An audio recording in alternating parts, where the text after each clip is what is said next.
Yeah. Hey. Well, yeah.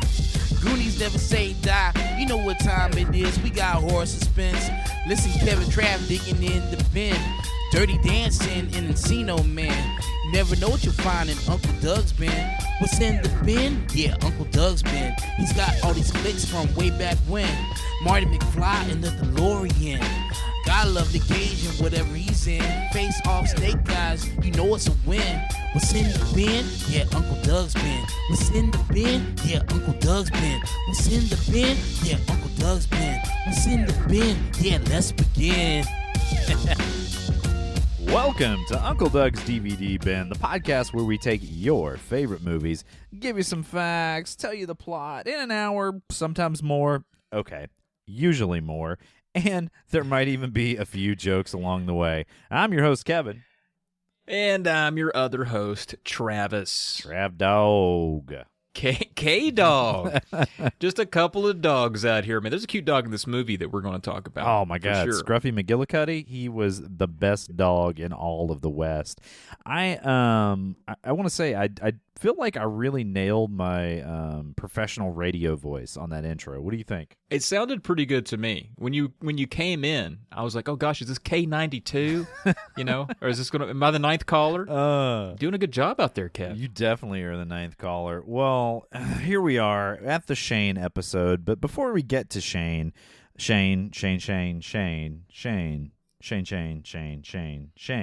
said over 90 times in a 2-hour movie. If you can average that out, It's pretty incredible. However, before we get to Shane, I want to pat you on the back, Travis, and I want to pat me on the back a little bit here because we, on the last podcast for the Never Ending Story, recorded a podcast about a movie that was actually longer than the movie. We did it. We said we wanted to keep... I remember the first incarnation of this podcast was, let's do it in about a half hour. And then it was 45 minutes, we'll probably do it. And it was like, we're touching an hour on this.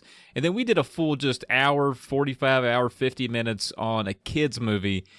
We killed it, man. I think we did a good job. And what a perfect movie to have a podcast that never ends.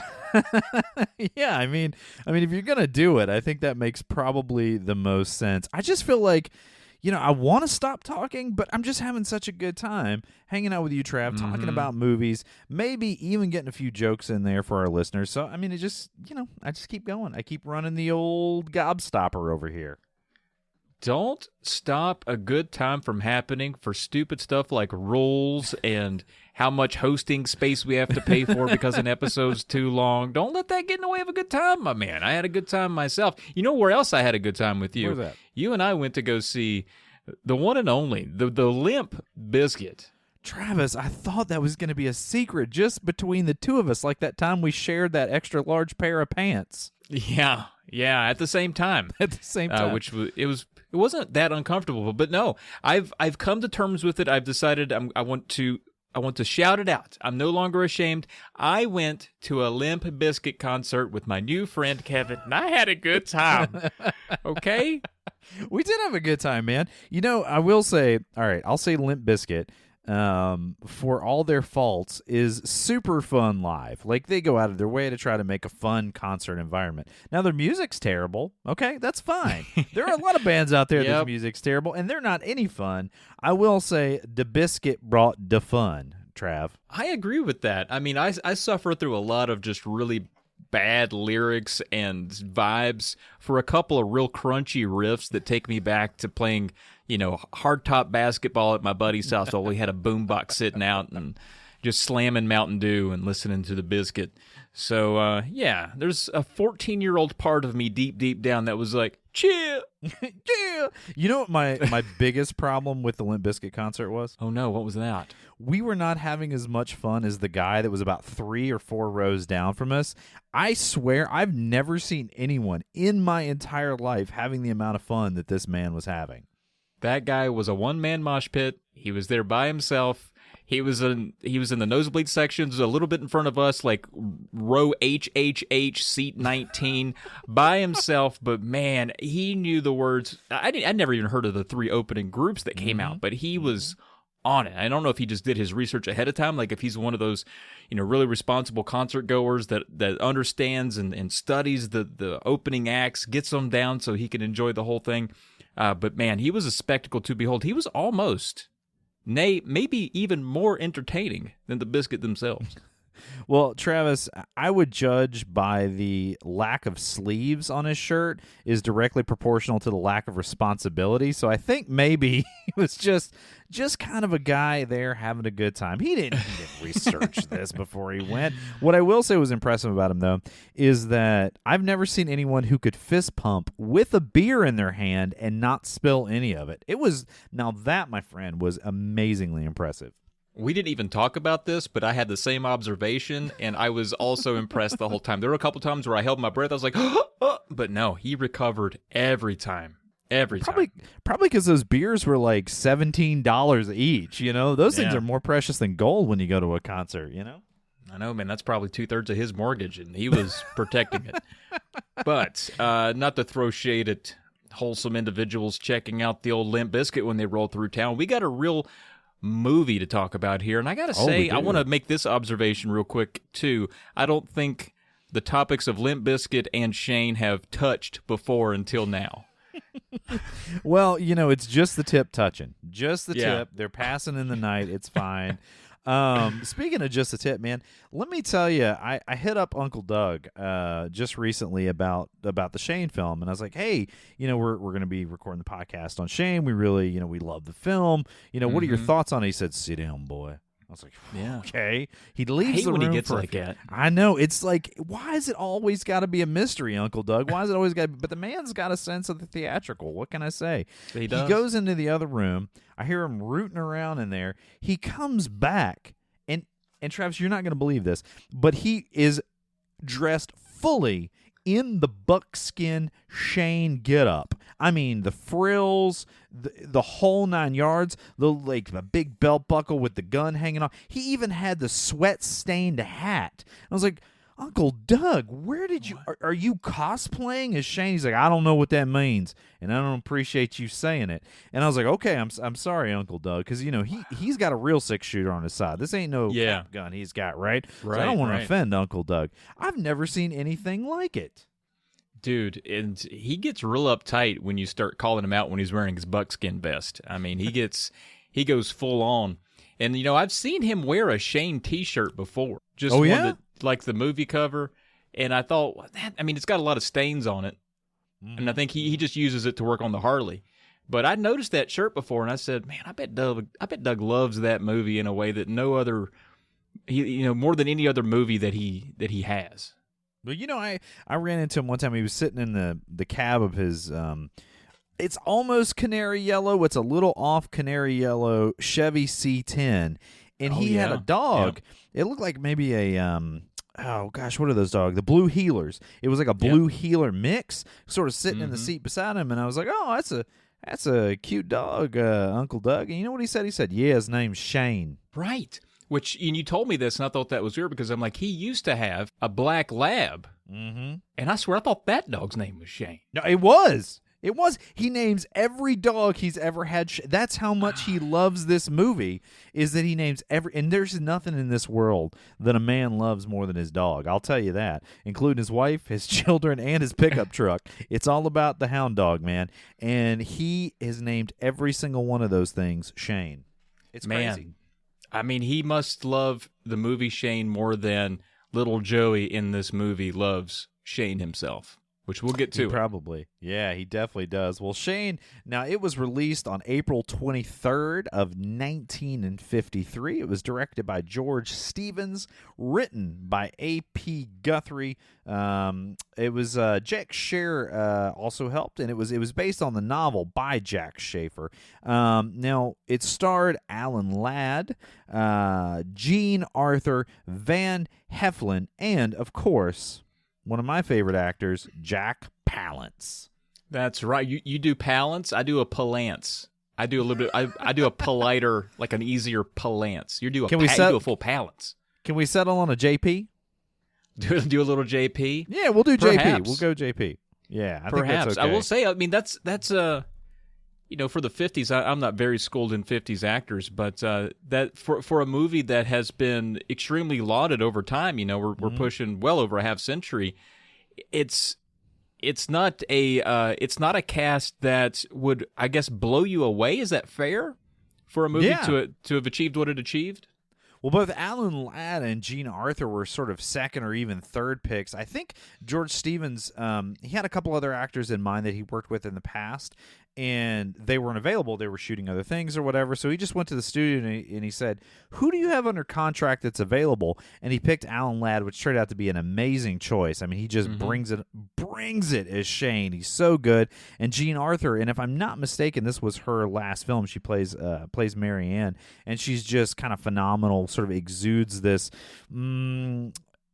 I'm going to say wholesome quality maybe, or just a quality that could pull a man like Shane in. We know Shane is a rough and tumble fella. He's trying to change his ways, and I'm going to say the term homely, and it sounds bad, but I mean in so much as like sort of plain and simple and uncomplicated and good, you know what I mean? And so she just embodies that. It's absolutely incredible. Great casting. I mean, everything just worked. Oh, Jack Palance, or as we're gonna call him, JP. Incredible. Is like he's not exactly the big bad. He's like, but he's the heavy man. He's the guy. He's the most dangerous gunfighter in town, and wow, he's the Darth Vader, right? He's not pulling all the strings, but he's the Darth Vader. He's the big scary. Yeah, he does so well in this too. Jack Palance could have shown up just the way he is. He just, as a human being, he embodies a lot of mystique. He does. And one of the things that I was really excited about is to see how you could possibly 6 degrees of Texas Chainsaw Massacre this bad boy, which if you guys have not listened to any of our earlier episodes, and if this is your first episode, well, first of all, welcome. And then second of all, one thing that we have started doing midway through the first season, because that's, of course, how you do things, is we're trying to connect, more specifically, Travis is trying to connect the two movies a la 6 Degrees of Kevin Bacon through actors that have been in movies, leading on a nice little breadcrumb trail from movie to movie. Now, Travis, it's a pretty tough challenge, I would think. I mean, you're talking about a movie that was made in the 80s, The Never-Ending Story, to a movie that was made in the 50s, Shane. What did you come up with? Yeah, so a couple interesting things about this. One, we're closer, The Never-Ending Story was closer to Shane in terms of timeline than we are to The Never-Ending Story. Let that sit in. All let that right, make you feel Travis. old for a second, right? No need to bring that kind of up. Good God. No wonder my back hurts. Yeah, let that fester in your joints and bones. Second thing I want to say is, if you are new to the podcast, yes, again, welcome. If you are confused about who Uncle Doug is, you're supposed to be, so welcome again. And let me get to these degrees of separation. So previously, Never-Ending Story. Today, Shane. So in The Never-Ending Story, Barrett Oliver, the actor who played Bastian, the nerdy little boy that just can't get enough books, he was in a movie called Frankenweenie with Daniel Stern, who also played Marvin Home Alone. I love Daniel Stern. Super funny dude. Yeah. And Daniel Stern, and a lot of people, I guess, are nodding out there as they're listening to this, in City Slickers with Jack Palance, old JP. JP. Oh, dang. That was, I mean, that was 3. That was so easy. I feel like I should have made that harder for you. And it all hinged on sweet, fuzzy-headed old Daniel Stern. I don't know. I just love him. We need a Daniel Stern movie. You know what we like to do here? We like to hop on the letterbox and maybe pull some reviews from the common person out there that's watched this movie and just kind of see what they think before we jump into covering the plot. And Travis, you are kind enough to do that, and I appreciate you doing that, my friend. Now, you've pulled some reviews here, some 5-star reviews, right? Some people that really liked the movie Shane. Yeah, and this is always the treat for me, especially for a movie that I have not seen. And this might be the first time I'm bringing it up here in the podcast, but I had not seen Shane before this. I mean, obviously Uncle Doug was well acquainted, and Kev himself was a big fan of the film. I had not seen it, so getting a hold of these reviews, it's always a bit of the, excuse the pun, a bit of the Wild West in there. And so I was able to find a 5-star from Joshua C. This is from February of this, earlier this year. One of my favorites. It's the quintessential embodiment of the mythic Western. The location work is gorgeous, and Alan Ladd is superb as a former gunslinger trying to leave his past behind. There's a lot baked into the subtext, leaving most of Shane's mysterious backstory to the viewer's interpretation. About a decade before Sergio Leone made that kind of thing popular in his man-with-no-name spaghetti westerns. And then there's Jack Palance, JP. He's terrific in the sinister, hired tough guy role. It's an excellent morality tale about the nature of violence, power, and family, with lovely cinematography and a magnificent saloon fight for the ages. And if that and that's the end of the review. And if that 5-star review doesn't get your whistle wet for some westerns, I tell you what, I don't know what to tell you. Yeah, I would agree a whole lot with that. Comment on the subtext. There is so much said in the subtext, and that's kind of what makes this movie fun. You know, you and I were debating back and forth. Everybody has always said, oh, Shane's interested in Marianne. I disagree. I think Shane is interested in Joe. And that I think that is the more compelling romance in this film. And maybe I'm just a woke dude living in 2022 who can accept that two dudes wearing cowboy spurs can be into each other. And maybe back in the 50s they couldn't accept that on the main screen. But I think in my little heart of heart that Shane and Joe were really meant for each other. But there's a lot covered in sort of the subtext of the film. It is beautifully shot. It looks really good. I wouldn't necessarily agree that it's a morality tale, and I think we can maybe get into some of the nuance of that as we go. But man, I you know what? Me and Joshua _C we're kind of on the same page with this movie. Yeah, and given that our next reviewer is also handing out a 5-star, I assume you're going to be on the same page with Ruben Vasquez, who just reviewed this one May of 2021. And it's a short, quick review here. He says, even Gene Auther's whiny voice and wooden acting can't ruin this. 5 stars. Nope, not on the same page. Oh, come on. What are you talking about? Come on. I mean, yes, the 5 stars I agree with, but Gene Arthur, whiny voice and wooden acting. Look, she brought a career. I mean, this was her last movie. She had done a bunch of stuff, bunch of theater, bunch of acting, brought all of that experience to this film. You just listen here, Ruben. All right, you're just missing the nuance of the performance. Okay, don't be bagging on my pal Gene Arthur. All right. I'm going to do my Gene Arthur impersonation from this film. Go ahead.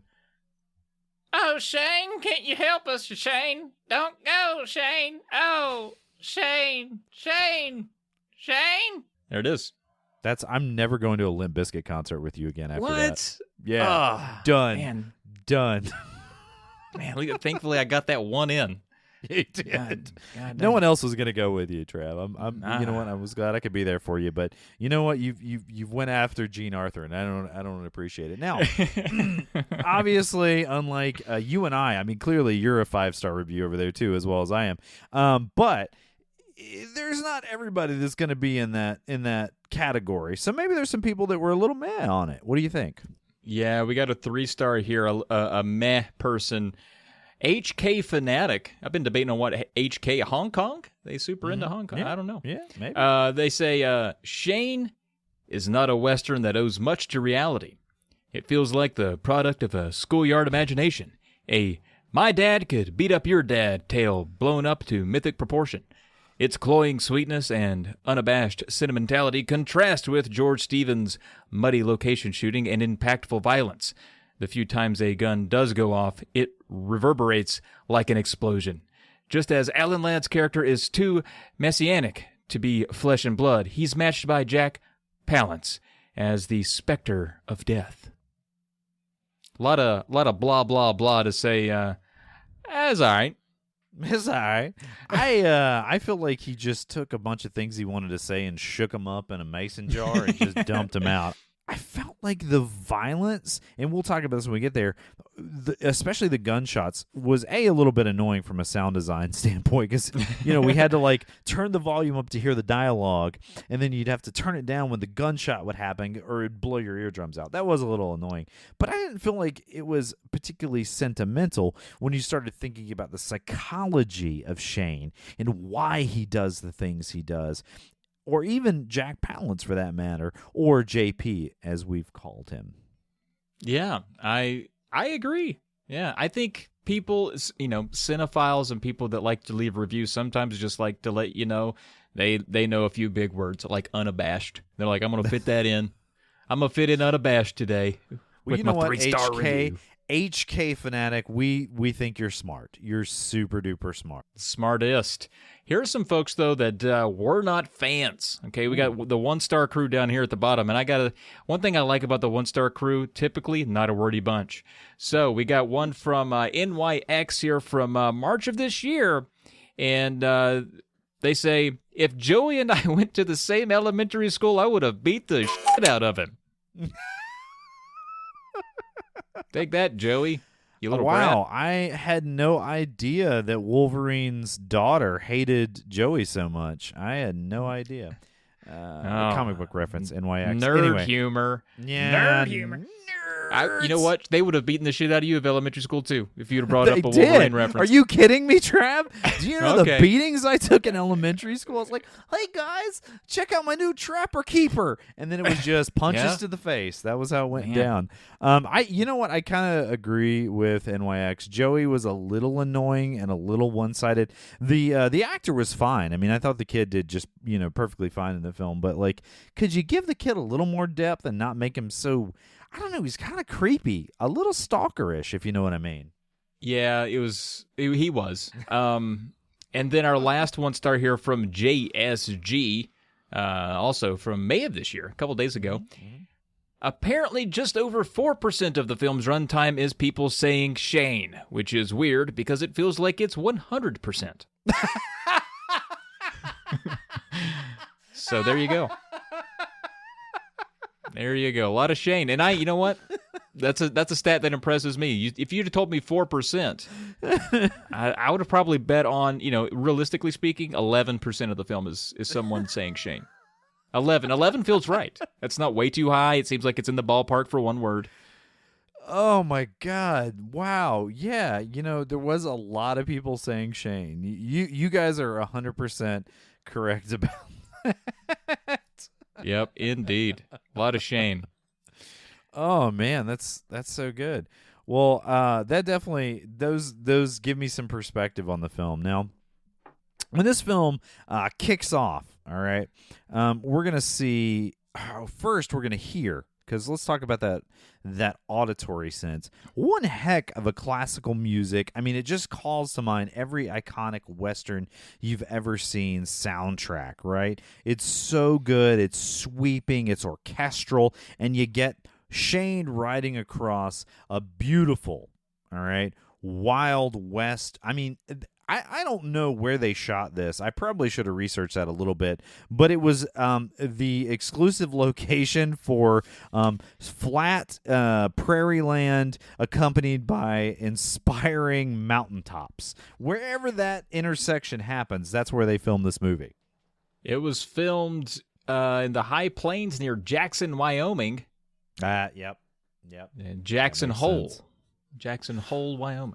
Which, So there you Lord go. help you, if you try to get some real estate in Jackson Hole right now, it's like, $60 million or something along those lines. So, Shine, we get a little bit of shine riding across the landscape. You get the credits coming in. Now, Shane is riding up on a ranch, a homestead, if you will, and there's a little fella, little Joey out there. It looks like he's trying to shoot a deer who's drinking some water in the kind of floodplain area there. And we find out later, of course, that gun doesn't have any bullets in it because even in the Old West, they didn't turn 7-year-olds loose with a firearm. Which surprised me, actually. When he had that talk, I was like, oh, really? Y'all took the bullets out? Well, good for y'all. I thought you were letting him just run around pack heat. I was worried for him and everybody else. But I was actually a bit reassured and put some trust into these people as parents when I heard that it was unloaded. That's right. Well, so little Joey runs back up to the farm, finds Big Joe, who's his dad, and says, "Hey, there's a man riding up." And he says, "Okay, cool. Thanks for the update, Joey. I appreciate that." Yeah, I can see him. It's going to take him 35 minutes to get here, Joey. I mean, it's flat most of the way. And I do see him coming, though. Thank you, son. So Shane gets to the farm, and there's a little dialogue that happens, and Joey sort of cocks the gun, and Shane has one of what is, like, early on in the film, he has a lot of, like, PTSD, like, jumping, pulling his gun moments, and there's one that happens here when Joey cocks the gun. And, there's a little bit of dialogue. They're kind of getting to know each other. They're a little trepidatious. But you get the idea that Shane's just sort of swung by to get a drink of water and maybe to get a little water for his horse. And is kind of getting to know the farmers there a little bit. Well, that's when the bad guys, and we know that the bad guys show up because they're yelling like, "Yee-haw!" and "Wibby-yow!" as they're riding up for some reason. Yeah. Just a lot of that, which I think bad guys just do that. If you hear that in a Walmart parking lot, you need to move on. That's the sign that it's time to leave. When you hear a I always do, Trav. So they ride up, and we get the idea that Shane is starting to leave. He's grabbed his horse, he's heading out, and of course Joe, the owner of the homestead, I don't want to say he threatens Shane, but he's holding a gun and he suggests he leaves, and Shane goes, "Well, I just want to get the idea that it's my idea," before he leaves. But he ends up tarrying a little bit, and this is the first little glimpse we get of maybe that Shane likes trouble. He likes to get trouble. Like, he's trying to shed his gunslinger ways, but he just, no, I'm just going to hang out and see how this plays out. And so these bad guys, and they call them the Rikers, but they work for this fella named Riker, who is a rancher in the area, and these homesteaders are sort of free grazing on his land, and have kind of set up their homestead on his land, which was sort of there's this whole book about that. Oh man, I have got to Trav, vamp for me a little bit. I'm going to look up what that book is called. Well, we got some people over here defying the old Homestead Act of 18-something or another, and the old Riker boys show up. But no, to touch on what you mentioned there, because Joe, he sees the Rikers riding up, which are a known enemy. He knows these folks aren't friendly, and he tells Shane to leave. And I thought that was weird. I would have maybe kept the guy around if you thought trouble was approaching. But he's like, "No, you get on out of here now. I gotta fight my own fight." But as you mentioned, Shane basically just takes a little walk around the shack and appears on the other side when the Rikers do show up to talk about this beef they have with That's Joe right. and his family. I think the movie I'm thinking about is the Johnson County War, where they sort of accuse the free grazers of kind of horning in on their territory. Mm-hmm. I believe. If not, you're gonna read a really good book anyway. So. So yeah, exactly. That's exactly what happens. These Rikers want these homesteaders off of this grazing land. They've put up fences and make it hard for their let's just call it corporate cattle to sort of get to the water source and get water. Yeah, they have a literal beef. I mean, you can't describe it any better. This might have been where the term was born. The Rikers have a beef with the homesteaders that are squatting on their land, getting in the way. Would you say it was over land or ground, so they had a ground beef? I hate that you made it worse. It was already a bad joke, but thank you. You're welcome. Well, the combined might of course, the almighty and powerful Shane, as well as Joe, sends the Riker gang riding off through Joe's garden, which I think this garden is probably the most beleaguered part of the film. It just gets destroyed multiple times. Not only it's like by the only thing outside that they can mess with, so they're just like, you know what, I'm going to trample your lettuce on my way out. So, well, Joe goes, "Hey man, look, I'm sorry I tried to run you off. You seem like an okay guy. You have my back there. Why don't you stick around for dinner?" Again, we get the impression that Shane is just real jumpy for some reason. We assume it's his his sort of gunslinger past. Well, they have a nice little dinner together, and Joe says, "Hey, I just really need some help around the place. I'm willing to pay. I can do that." And Shane just gets up at the end of dinner and walks outside after leaving his gun inside. And we're like, "Well, Shane, what are you doing? You want to use your words, big man?" He doesn't. He goes outside and he starts chopping on this stump that Joe was trying to cut down earlier. So Joe's like, "Oh, look at this guy. He's all right. I think he wants the job." So they go out and they sort of start chopping down this stump together. Now, as they're doing this, Mary Ann, who we've seen Shane maybe make some eyes with, maybe not, I don't know, but that's played by the incomparable Jean Arthur. And you know what? You can just take it and stuff it there, Ruben Vasquez, talking about Jean Arthur. So she comes out and she's like, "Hey, why don't you just hook the horses up to the stump and pull it out?" Well, Trav, now look, I'm a red-blooded American man. All right? If my wife comes out and tells me I need help with something, you know what I do? I keep doing it to prove I can do it. Yeah, you keep doing it the wrong way that hurts your back, which is Dang what these right. two guys did. It gets to the point Shane even rips off his shirt. Whether it be to someone's benefit, for someone's arousal, he rips off that shirt. We're not sure who. It's left ambiguous, but he does help Joe push over this stump, and we're going to call that their friendship stump because that they have a little eye contact after the fact with a bit of a Jeremiah Johnson nod to each other that, "Look what we did there, partner. We pushed over that big old heavy stump," which was just, now what are we going to do? Now we have a big hole in a stump above ground, but we've done a thing together. Trav, you always got use for a stump. I mean, don't be like that. You're from the South, you know. I guess. So, I do want to touch back on this dinner that they had because they tried to tease some information out of Shane because he's a mysterious character. I mean, this is just a guy that was riding through the desert and happened upon their land and happened to hang around to, sort of serve to intimidate the Rikers when they showed up. And he's just very vague. He doesn't really tell them where he's headed. He just says, "I'm heading north." And they try to get into his background, and he's just kind of mum about it and doesn't want to talk about it. And this persists throughout the movie, which adds just so much mystique around the character that doesn't really ever need to find a resolve because it makes him so interesting throughout. You want to know, what does he know? Does he know any of these people? Does he even know this area? Where's he from? So that lays some thick groundwork over that dinner of we're just not going to know. We're going to have to deal with it. That's right. I want to go back to that friendship stump because you know what? They got it over. They pushed it over with their manly, sinewy muscle might, just dripping with sweat. And it's their friendship stump. And you know what, Trav? I think this is our friendship stump. I think so too. I'm currently wearing a shirt and you're not, and we're trying to push this along, and it makes a lot of sense. And I'm sweating so much. And you guys can't see this at home, but our fingertips are just gently touching on the computer monitor. It's great. So it's a bit of an ET phone home moment. Yeah, it's nice. It really is. So they get that stump over, and we cut to the next morning. Little Joey wakes up, and golly geez, that poor lettuce patch has an elk ripping through it, which is just doggone shame. So Joey grabs his gun with no bullets in it, runs outside and starts shouting bang, bang, bang, and scares the elk off.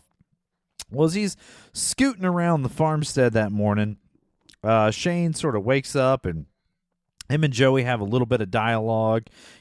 Joey's just trying to learn a little bit about Shane, but Shane is playing his cards close to his chest. Well, a little time goes by, and Big Joe, says, "Hey, Shane, could you head on to town? I got some barbed wire that I need picked up, and hey, why don't you get you some clothes that don't, so closely resemble a show cowboy in a western sideshow. Maybe get rid of that buckskin with the frills and get you some real working clothes." And of course, Shane says, "Hey, that's a great idea. I'll just get these fancy denim shirts."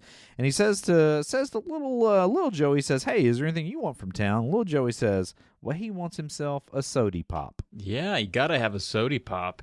Which you wouldn't believe how much of this freaking movie revolves around one man ordering a sody pop in front of the wrong man, And later they become bros, which is kind of interesting. But we'll get there. We'll get there, Trav. So Shane heads off to town to get that wire. Now Ernie, who is one of the neighbor homesteaders, shows up and says that doggone Riker and his boy has done tore up my crops, ripped through his crops, ripped up his field, tore up everything. So we get the idea that Riker's not only harassing Joe, but he's harassing all the neighboring homesteaders because he wants to get rid of them. Well, back in town, Joe heads to the store. He picks up the wire. He gets himself some new duds, and he's got his gigantic, oversized Western pants and a nice little denim shirt. And it's at this point, you've sort of seen Shane kind of up close a little bit in his buckskin gear, but you see him in these clothes and you're like, he's a fairly diminutive man. He's not a large, imposing figure like a John Wayne. Like John Wayne was a pretty big dude, right? Mm-hmm. But Alan Ladd was not. And so it's kind of an interesting sort of contrast there to the fact that he is this gunslinger, this dangerous man. Well, anyway, he gets these particular clothes, and then he's going to head over to the adjacent bar because that's where they kept the sody pop. Now, Trav, you and I were referring to this as a Cracker Barrel setup because they had both store and restaurant bar right in the same place, didn't they? Yeah, man, they probably sold George Jones DVDs and Dolly Parton audiobooks and stuff there as well, and you can pick up a rocking chair for your grandmammy. But yeah, all of that set up right there. And so there's a bit of there's sort of an area where folks are kind of friendly, chit-chatting on one side, and then on the other side is more of the bar where people are just kind of leaning against things, complaining, as people do in bars. And Shane goes up and orders him a sody pop. Some other folks over here, they can't believe another man would order a sody pop. Kind of bully him for it. Like, sody pop? Can't believe it. And at one point, one guy, he asked the bartender, he's like, you have sody pop around here? He's like, yeah, I wish more people would drink it. Looks over at the drunk guy next to him who was clearly smashed at 10 a.m. You got to appreciate that. When the bartender's giving you you've gone too far.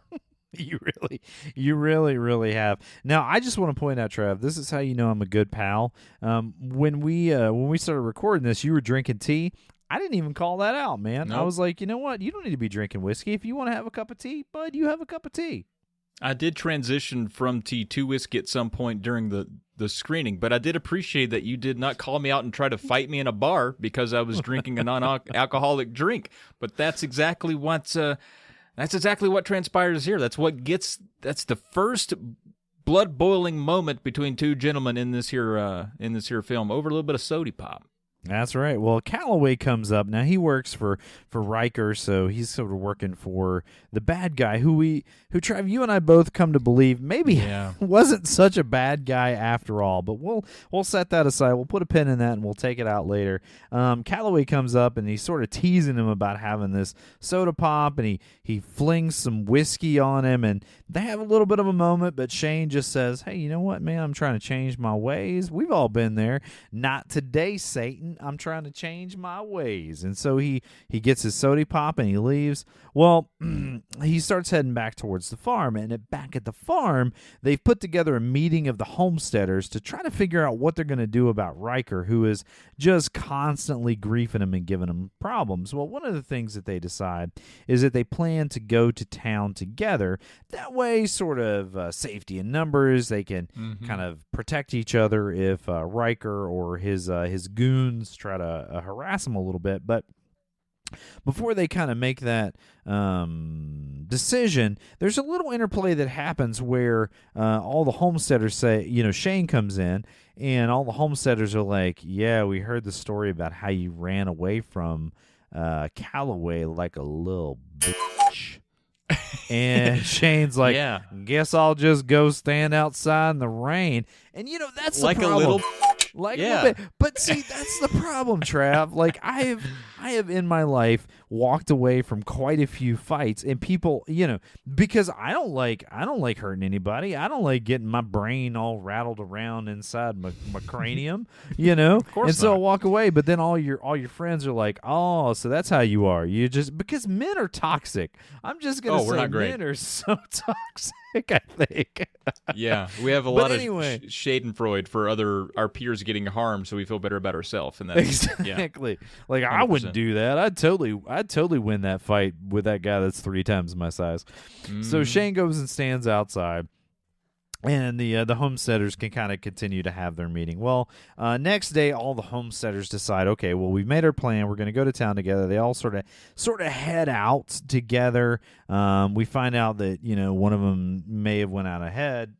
We'll just let that go. That doesn't really matter. So they all head back to the store, and they're kind of shopping, they're doing the thing, and they brought all the wives, they brought all the kids, that way that they have everybody with them, because they think, well, this Riker fellow, he's kind of a scumbag, but he's not going to shoot up the wagon carriage where we got women and children. So Right. I don't want to say they were all using their families as human shields, but they kind of were using their families as human shields. Or maybe they just all needed to go to town. What do you think, Trav? What's your vote on that? I mean, it could have been a little bit of that, a little bit of maybe if we show Riker how many of our family members depend on this land, maybe it would turn his heart, and he'll be like, wow, these are some big families, a lot of children. Maybe I'll just let up. Maybe there was some of that, but who knows? Yeah. Well, they end up back at the store that is immediately adjacent to the restaurant/bar, and little Joey is heading over to the bar to get the get a bottle filled up with something. I don't remember if it was milk or maybe it was soda pop. I can't remember exactly what it was. But Shane goes, no, hold on. I'll go in there. And you and I, Travis, at first were like, oh, he doesn't want little Joey to get hurt because he knows that's where the bad guys are. But I don't think that's what it is, my friend. I think he heard those other dudes saying, hey, this Shane guy's a real pansy. He let that Calloway push him around. And he says, nah, I'm going to go back in that bar looking for some shit. Yeah, goes in there looking for trouble, and boy, trouble was already in there waiting on him. We're back in, if you, again, imagine the last Cracker Barrel you went to, you got the gift shop, you got the little bar set up, you got the restaurant. So we're in a different part now from the rest of our folks. We're separated, still the same building, but we're separated by a doorway. And so, he goes up to the bartender or whoever is working there and gets what he's supposed to. I think it is just water. And he gives him that bottle of water, and then here comes Calloway picking on him again. Are you going to get a sody pop? Sodbuster is what they call him for. I guess that's a diminutive term for one who drinks the sody pop, which I'm guilty as charged. I'm a sodbuster. I occasionally will get a Diet Coke. Trav, I hate to tell you, sodbuster refers to someone who's busting sod or ground to plant stuff. But maybe you could find sody pop down in the sod. So. I mean, that's possible. I think it's someone who digs for sody pop. I think that's a sodbuster. God, if you could only get an RC Cola from digging in the ground, boy, I'd never put my shovel down. Let me tell you that. Calls him a sodbuster. I mean, it's. I got defensive when I heard him say it, so I feel attacked, and I'm sticking to it. But yeah, and then he has this water that just turns around and just splashes water on him.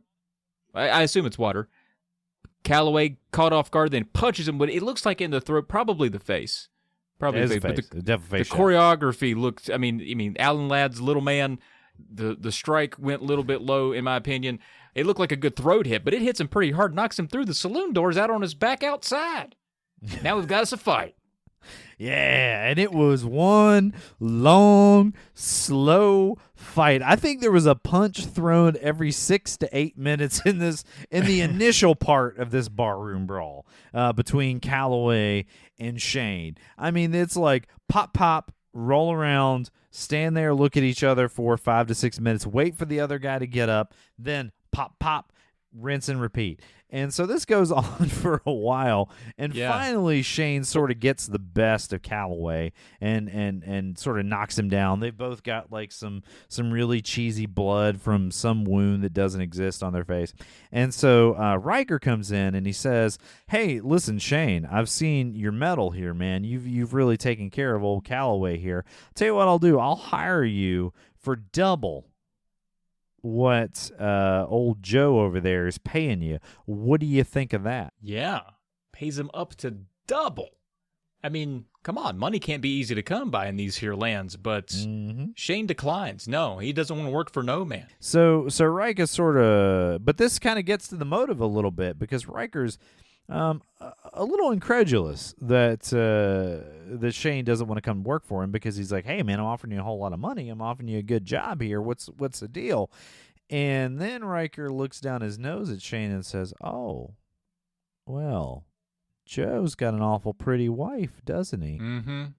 And you agree with that, because I know you're a big Gene Arthur fan, so you were like, yeah, he does. Ooh, boy. Well, that, of course, upset Shane a little bit, and another fight is going to kick off. Now, this is a good fight. This is like the quintessential Western barroom brawl. Everybody's jumping in. People are flying out of windows. Tables are getting broken. Well, eventually, and I mean, Shane's fighting like 6 or 7 dudes here. And my favorite part is probably Joey, who's looking on while munching the out of a candy cane, just kind of doing that tennis match move where he's like looking left and looking right, but he's like safely apart from the brawlers, but he's trying to get a good peek. I love that. So Shane obviously is overcome by the superior numbers. There's like 5, 6, maybe even 7 guys. So they grab him up, and old Riker's slapping Shane around, and we think, man, this might be it. Shane might get beat to death in this barroom brawl. Well, that's when Joe realizes some bad news is going down, and some shenanigans ensue. Now, he grabs up like an axe handle out of the store to run in to jump into the barroom brawl when he realizes something's going on.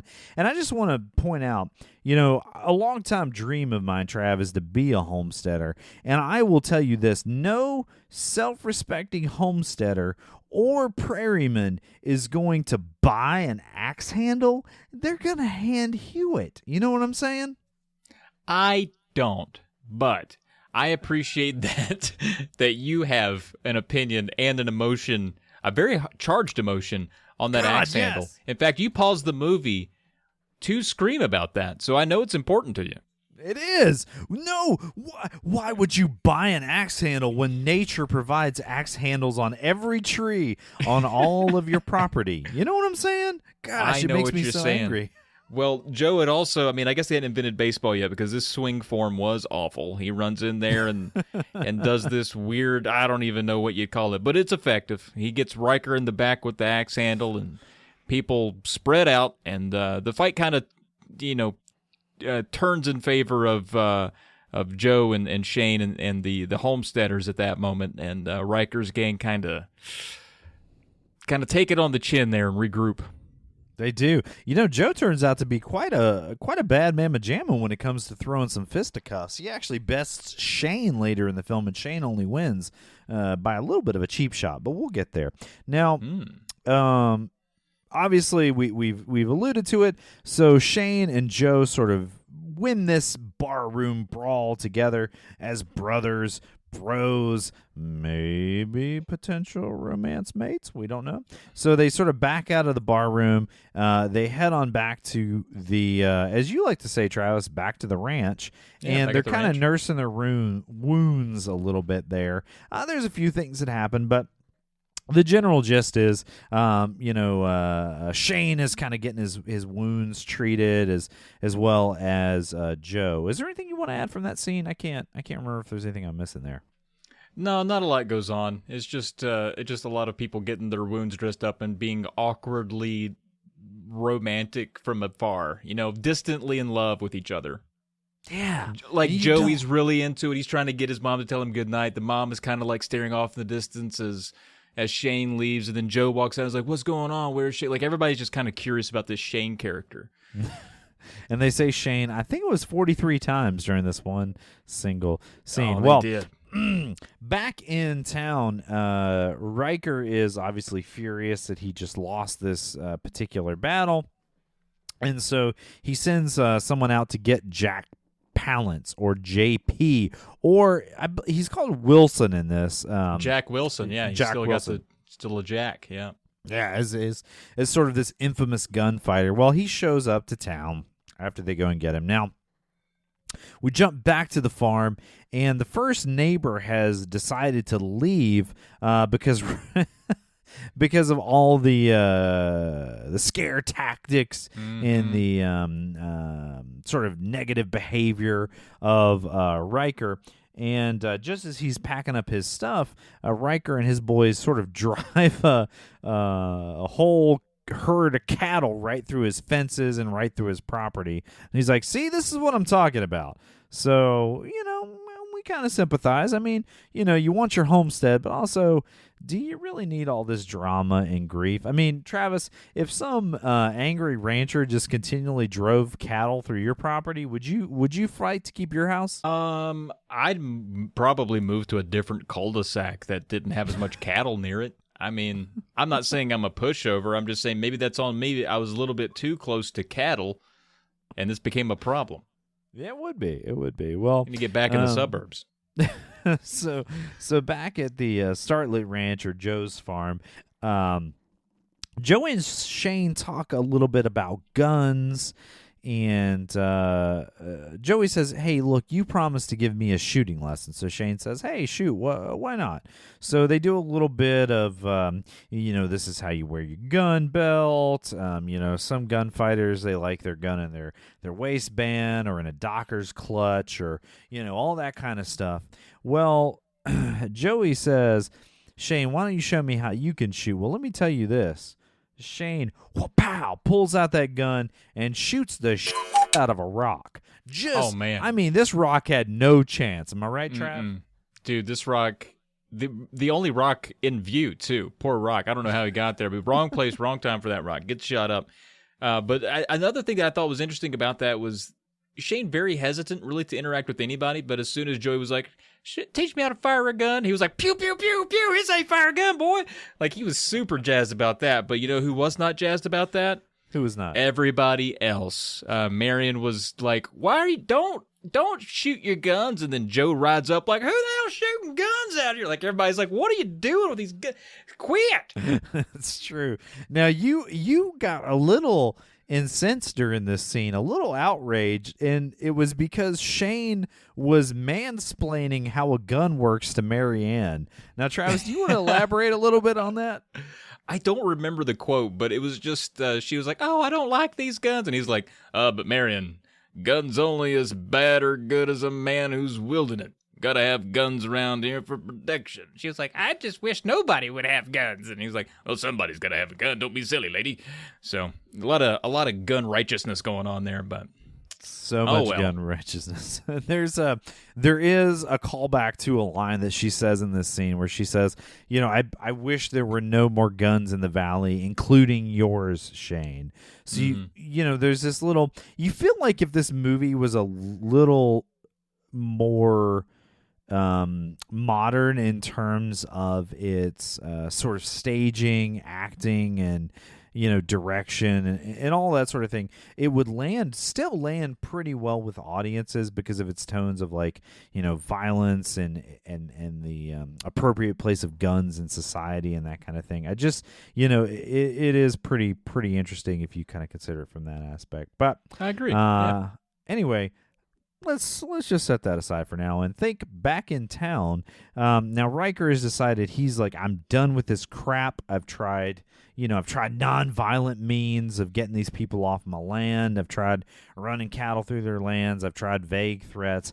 I'm done. I'm going to start using guns. Has decided that that's where he's at. Well, now Stonewall, or I think they call him Tory too. Is that right, Travis? Tory? Yeah. Comes into the bar, and he's a little upset that his neighbor, the other homesteader, got run off. So he's taking shots of whiskey and talking big, and he says, hey, you know what, Riker, this shot's for you for chasing off my friend. And this shot's for me because I'm no fraidy pants. I'm no scaredy cat. I'm not running off there, Riker. And then he leaves. He also punches the Batwing door for some reason, which seems completely unnecessary and kind of mean to the bartender. But, whatever, you're a bar owner. Whatever you got to do, I guess. And broke the door. I saw pieces fly off of it. I said, golly, that is no way to treat your local barman. I got upset. That's right. Well, you know why he was in the bar is to pick up a bottle of hooch to head on over to the 4th of July celebration, which is what I like to call the Seven Brides for Seven Brothers sort of dancing musical scene of this movie that kind of comes out of nowhere. We head back to it's one of the homesteads. I can't remember which one, and they're sort of doing this like dancing, and there's music a band playing, and then they kind of take a break, and it's of course Joe's anniversary, so for some reason they bring out an arch. I'm not exactly sure if that's a custom I'm not familiar with. And they say, hey, it's Joe and Mary Ann's anniversary, and Joe just gives her a big old smooch on the lips while Shane's sitting there. And we're not, Trav, in this scene, who do you think Shane was looking at? It felt to me that he was looking at Joe. Yeah, exactly. Now, is that he was wishing he was with Joe or wishing he was Joe? I don't know. That longing stare that only Shane can do. I think that was one of, oh man, I'm in love with you, dear Joe. Well, now, what throws a little confusion into our theory of Shane and Joe is that then Shane dances with Mary Ann. And this is the scene that people point to and they go, oh, no, Mary Ann and Shane had like a little thing, a little, kind of flirting sort of thing going out. Well, that dance scene ends, and there is a little scene there where, Joe is watching them dance, and you're like, is he jealous because Shane is dancing with Mary Ann, that's his wife, or is he jealous because he wants to be the one dancing with Shane? We don't know. We don't know. We're going to set that aside. Again, I've got my opinions. But I will say, though, if they were ever in this movie trying to play up any of that, they left 100% of that ambiguous. Because as much as we're joking about it, it is very unclear if anyone is jealous or jazzed about any of the other people in what could be this romance. But it is left, I would say, almost painfully ambiguous to where I'm like, somebody just put a finger on somebody. Somebody lovingly touch another person so that I can really just set it aside and move on. Instead of wondering the whole time who's in love with who. See, no, Travis, you and I differ. You and I, this is our fork in the road, my friend. Or our you loved it? You loved the in the road. tantalization? Yeah, I love that. I love not knowing. I love like the mystery of it, and then like maybe in the future it would be revealed, of course, which it never was. But you're like, oh my God, which one is it? Will they, won't they? Who is will they, won't they? I just love the mystery, the subtext. But you know what isn't subtext is that some of the folks from town show up, specifically the Swede, and he says, hey, Riker's hired this bad mamma jamma named Jack Wilson, played by JP or Jack Palance. Palance? That's right. Yeah. And it must be a name, too, because everyone's like, Jack Wilson, that Jack Wilson, the Jack Wilson from Cheyenne, Wyoming. Yeah, the gunfighter, Jack Wilson. Is it Wilson? And it seems as though Shane knows a little bit about this Wilson character. He's like, yeah, he's a good gunfighter, that Jack Wilson. Again, we don't know where Shane came from, but likely somewhere in the direction that Jack Wilson has come from. And the description they give is like ridiculously ambiguous. It's like he's skinny and has two guns, and then Shane's like, that's Jack Wilson. Yeah. He's got black slicked hair and skinny and two guns. Like that's over 98% of the men I encounter on the prairie. But I can tell you what, if he came from Cheyenne, Wyoming, I can guarantee it's that Jack Wilson. Well, back at the farm, Riker shows up, and he offers, they all head back. I'm sorry, Shane, Joey, little Joey, Big Joe, and Marianne all hop in the wagon, and they head back to the farm. And Riker shows up and offers what I think is a pretty good deal.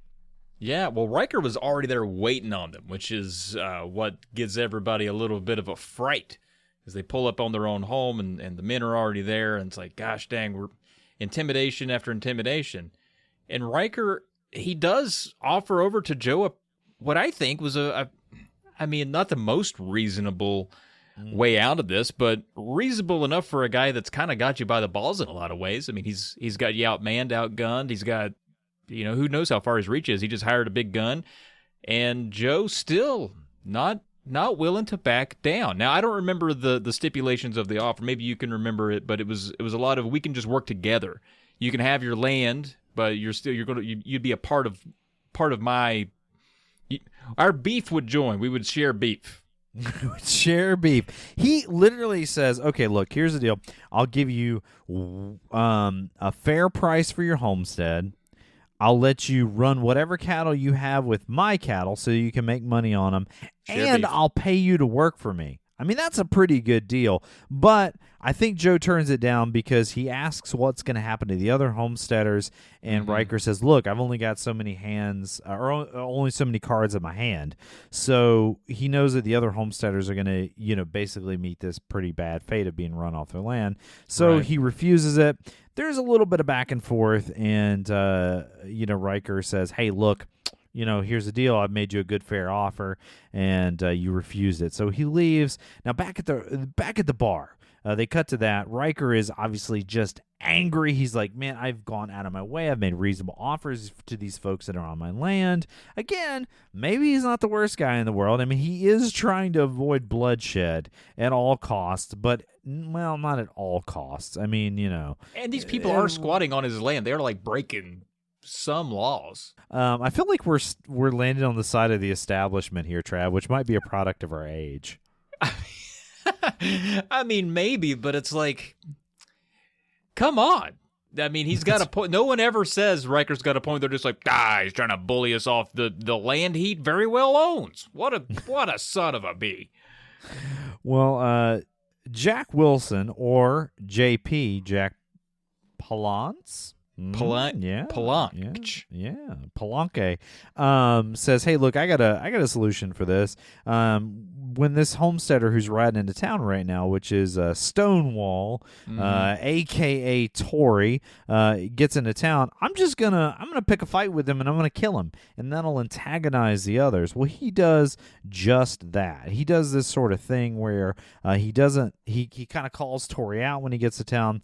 And he's riding with another homesteader they call the Swede. When he gets to town, he starts sort of calling Tory out. Tory says, well, I'm going to get a drink of whiskey. Well, Jack Palance, and it's a cool scene. He walks along the sidewalk and refuses to allow Stonewall to get up onto the sidewalk until they get to the bar, and then they're sort of facing off with each other. And Stonewall, who fought for the Confederacy, JP, or Jack Wilson, starts saying negative things about the Confederacy, making fun of Stonewall, and says, hey, look, all of you Rebs were nothing but a bunch of trash, which sort of picks a fight with Stonewall. Now, Stonewall pulls his gun. He does pull a gun on Jack Palance's character first, and Jack Palance's character is obviously faster, so he gets it out, and he has the gun pointed at him, which he could have just said, hey, put down your gun, I'm going to let it be. But he holds it there for a full, maybe it's 2 or 3 seconds, just to make sure that it's murder. And then this is like this just incredibly loud gunshot. And one thing I read about this scene is this was one of the first times that they actually used the effect where they put a wire on someone and janked them back when they were shot by a bullet to make it look more impactful. Yeah, and it looks like he was shot with a cannon. I mean, he gets erased from that mud pit he was standing in.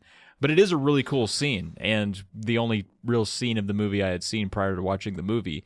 And so it really, it kind of does a really good job of making Jack Wilson seem like this grueling, cold-blooded killer that he is. And you're like, oh, I don't know. Can Shane take down a guy like this? Shane's very calculated. This guy seems calculated but evil. Yeah. Ooh, it's a matchup that we can't wait to see. Mm-hmm. So the Swede picks up the body of Tory and he rides it back across. I don't know which route he goes. He just goes by all the homesteaders' houses, sort of like, hey, look at this dead body. And so a lot of the homesteaders are like, man, I really want to get out of here. Well, he finally ends up back at Joe's farm, and the Swede tells Joe what's happened. And Joe's like, I'm going to go to town and I'm going to take out that Riker. and they have a little bit of back and forth. So Joe ends up at some of the other homesteaders. He's like, look, don't leave. They're, of course, scared because they've just seen one of their friends get, shot down in the street. He says, we at least got to do a funeral for Tori. So they do that. So they set up this nice funeral. Now, I will say, and I won't belabor this scene too awful much, it seemed like the dog that was at the funeral was sadder than Tori, or a.k.a. Stonewall's wife, was. He's like pawing at the casket and giving this sort of forlorn stare, whereas Joe's wife is supposedly crying, but it sort of sounds like she's laughing. A little bit like a sort of an outbreak of every couple of seconds. Like, did she sneeze in a sad way? I can't really tell, but the dog was there for it. And it's kind of a neat scene too, because this graveyard takes place on a hill where they can see, their homestead, and they can see the town where Riker's men are congregating. So they kind of, if they're expecting an ambush, they have that sight visibility. But while they're up there, they have a bit of a conversation about, all right, should we stay or go? Some people are still thinking about leaving at this point, and Joe's trying to give them that pep talk of like, look, we've built our land here. We're proud people. We're independent. We don't have to back down from this guy. We can do this. We can work together. But then off in the distance, they see some smoke billowing. Oh, boy. That's right. And Shane does a nice little monologue in here, too. He kind of puts his 2 cents in to try to convince folks to stay. But you know what convinces him more than anything is that Riker has set on fire one of the homesteads of the folks at the funeral. Well, that just galvanizes everyone. They're like, how dare you And again, Riker at least homestead. waited until the house was empty because he's a decent dude. A lot of people give him crap, but he's playing within the bounds of reason, in my opinion. Very violent, ruthless reason. Yeah, he's like, you know what, they've left. Fine, I'll go ahead and burn it down. That will send a message, and I've got to clear it out of the way anyway, right? Yeah. So, I mean, it's practical, and it makes a point. Yep. Well, that galvanizes everyone, and back at the ranch, Joe has decided he is going to head into town for a gunfight, and so there's a clip back into town. And there's a whole lot of switching back and forth here that probably in a modern movie wouldn't happen, but we're watching an old Western, right? And so they switch back to town, and Riker divulges that he's done. He's hit his the straw that broke the camel's back. He's hit that point, and he's going to set a trap for Joe by telling him that he's got peace plans. He wants to make peace with Joe, so he's going to invite him to town. And he's just going to kill him because he's done with it, right? Which, by the way, Riker, that's not very cool of you. That's bad. Okay. But at Joe's house, Riker's men once again show up, and Joe's greeting them there with a gun. Did you already say this? I had to burp real bad and was trying to smell it. No, man, you're right on. Okay. Right on the spot. Good. Joe greets them with a gun when they show up. He's sick of this. Loads up the old gun there, and of course his wife Marion's not very happy about this violence that's about to take place. Everyone's a bit on edge. Joey's running, he's hidden, and we get it. At some point we do get that cut where we see Calloway, the OG bully of this movie, the first one to bring out the old, oh my God, you're drinking sody pop. He approaches Shane with a bit of a, hey, listen, Riker's got the deck stacked against him.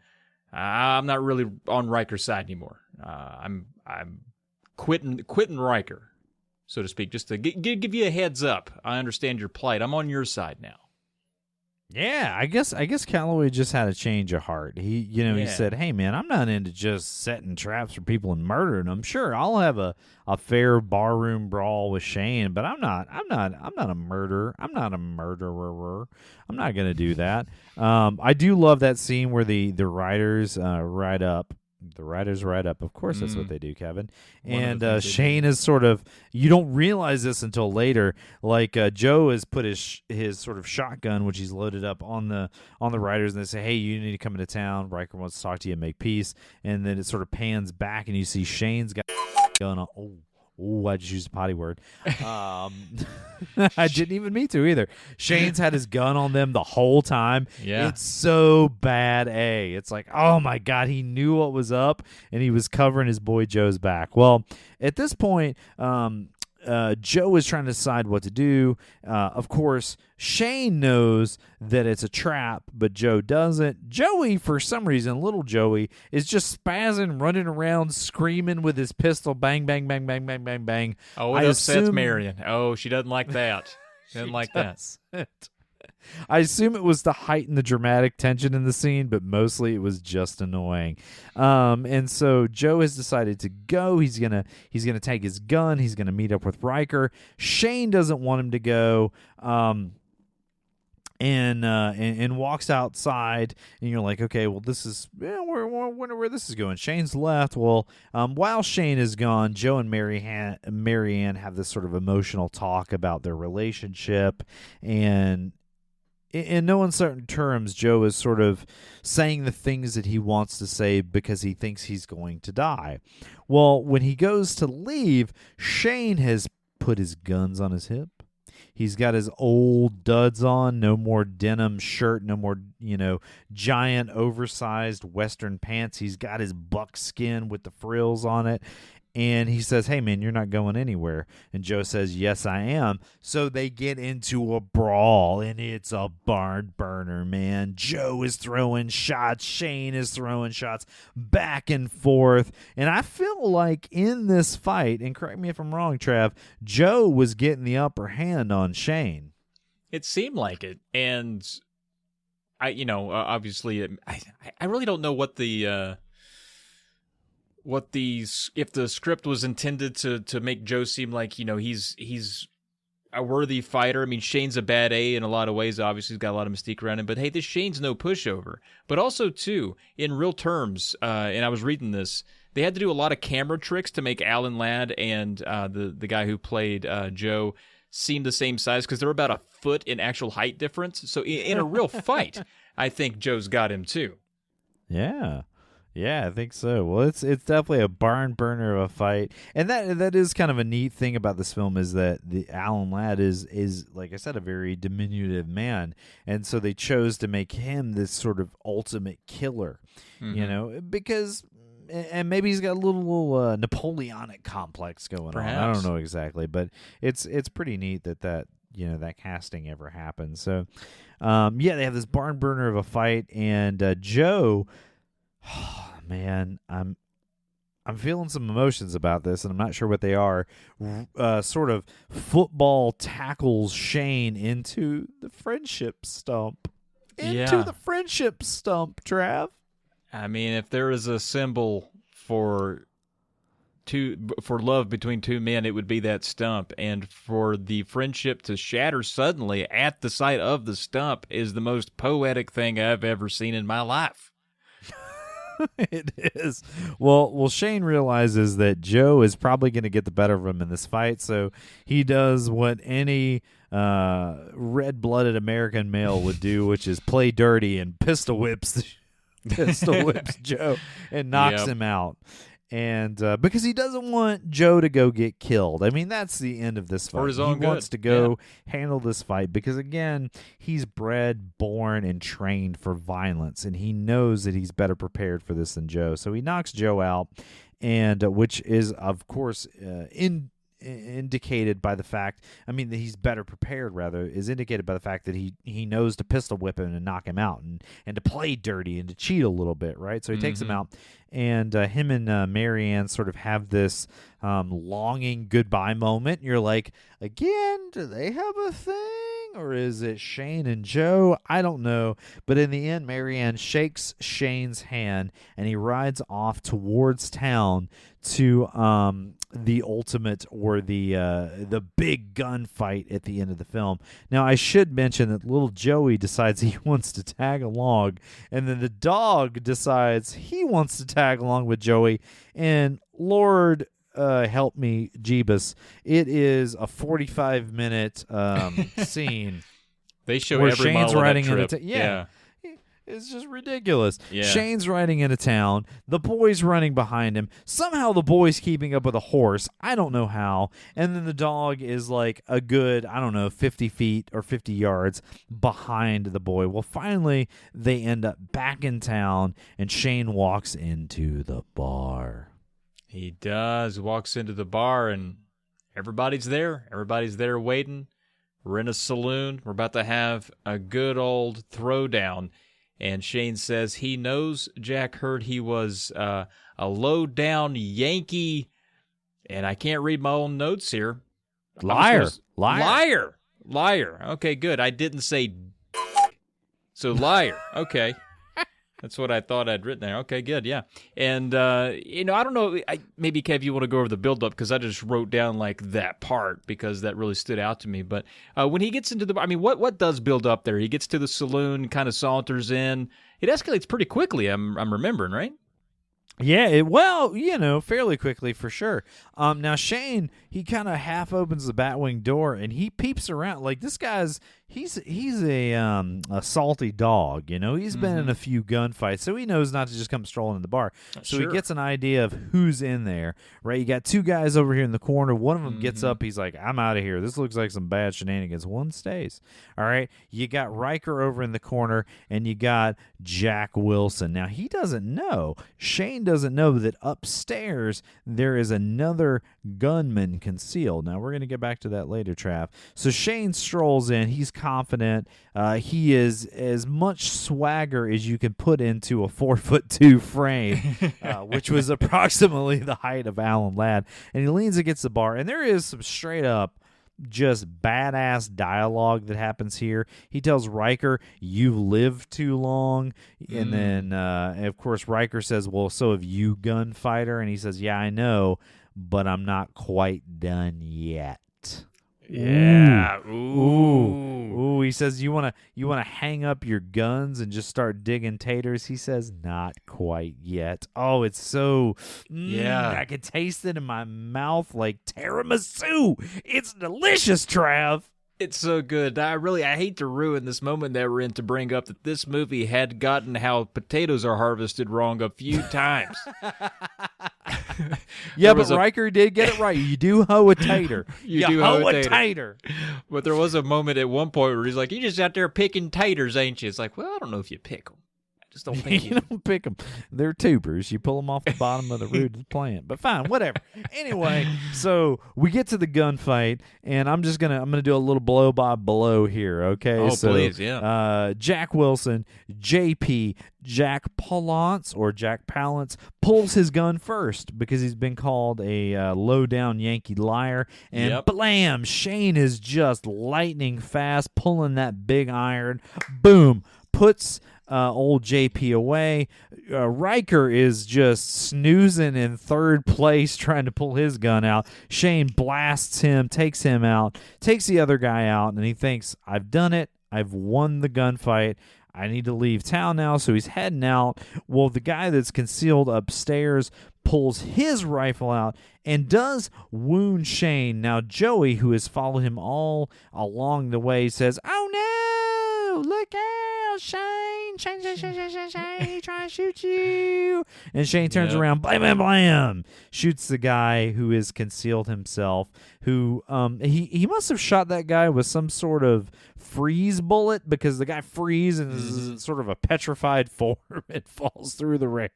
He did that classic old saloon style turn into a scarecrow and fall over a banister rail move that I love so much. Oh, it's so good.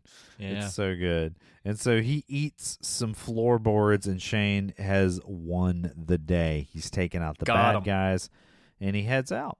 Well, as he heads out, Joey, who's out there, says, "Hey, Shane, where are you going? Shane. I kind of want you around. Shane. Hey, Shane. Shane. And so Shane says, "Look, I've committed this, this murder." He doesn't use the term murder, but I've committed this killing, and that sticks to you like a brand. So I can't stay here. I've got to go on." And again, I just think the whole psychology of Shane is so interesting. Like, he's looking for trouble. He wants to go back to his old ways. He knows that this path, one step, is going to lead him right back to where he started, to being that lone gunman, that samurai traveling through the West looking for the next big battle because he is addicted to it. And he he doesn't exactly say this to Joey, but he says, "Look, I've done this. I've killed this person, and that's going to stick to me, so I can't stay." So he rides off, not into the sunset because it's already nighttime. Although obviously, looking at the filter that they put over the camera, they definitely shot this during the day. Yeah, but he rides off now. Travis. There is a debate, and I'm going to ask you where you weigh in on this. Shane was wounded, during the gun battle, and some people, and of course this is the end of the film, they say he's riding off because he rides through the cemetery, because he's sort of slumped in the saddle, that he has actually expired or been dispatched or died because of his wounds. Now, Travis, do you think that Shane at the end of this film is alive or dead? I think he's dead. I think that's a better bow to put on the end of it, honestly. I think that a guy like Shane would want to die after already winning the fight. And he doesn't want to do it in front of anybody else. He's like an old dog, just goes out, dies on his own. Plus, the only indication that we have that he's injured was that Joey was like, Shane, you bleeding, Shane? Are you bleeding, Shane? He's like, oh, it's just a little bit of blood, no big deal. Tries to play it down, but you can tell he's like, nah, I got about 30 minutes. I got to get out of here. Tell your mom I love her. Tell your dad I love him. I love you too, Joey, and I'll be talking to you later. Just kind of bails.